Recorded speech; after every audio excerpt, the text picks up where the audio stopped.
evening, Miss Julie here. We are on our last chapter of Black Beauty, chapter 49, called My Last Home. One day during the summer, the groom cleaned and dressed me with such extraordinary care that I thought some new change must be at hand. He trimmed my fetlocks and legs and passed the tar brush over my hoofs and even parted my forelock. I think the harness had an extra polish. Willie seemed half anxious, half merry as he got into the chaise with his grandfather. "If the ladies take to him," said the old gentleman, "they'll be suited and he'll be suited. We can but try." At the distance, a mile or two from the village, came a pretty low house with a lawn and shrubbery at the front and a drive up to the door. Willie rang the bell and asked if Miss Bloomfield or Miss Ellen was at home. Yes, they were. So Willie stayed with me.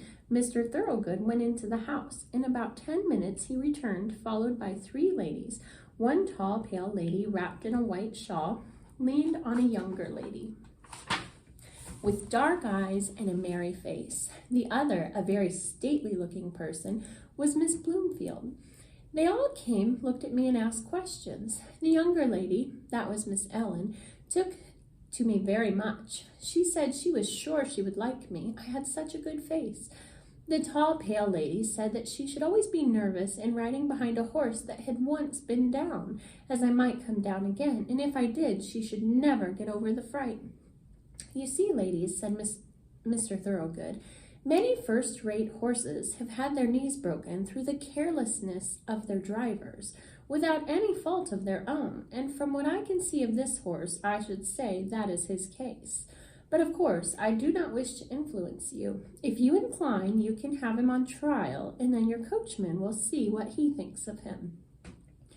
"You have always been such a good adviser to us about our horses," said the stately lady, "that your recommendation would go a long way with me, and if my sister Lavina sees no objection, then we will accept your offer of a trial with thanks." It was then arranged that I should be sent for the next day. In the morning, a smart-looking young man came for me.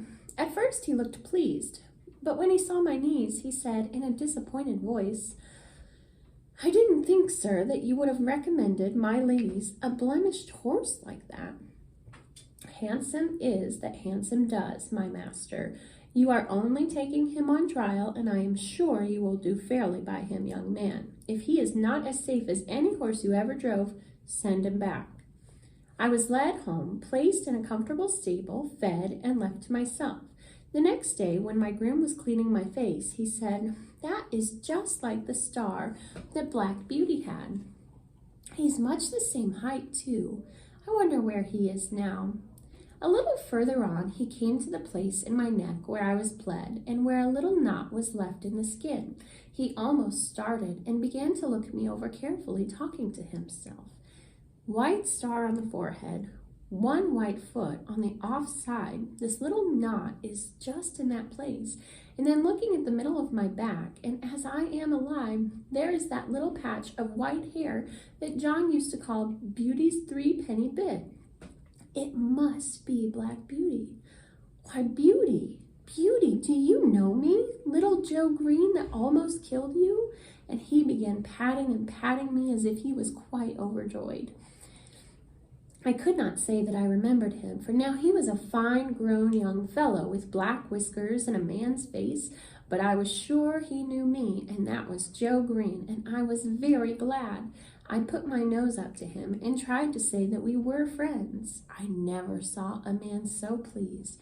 "Give you a fair trial? I should think so indeed. I wonder who the rascal was that broke your knees, my old beauty. You must have been badly served out somewhere. Well, it won't be my fault if you haven't good times of it now. I wish John Manley were here to see you."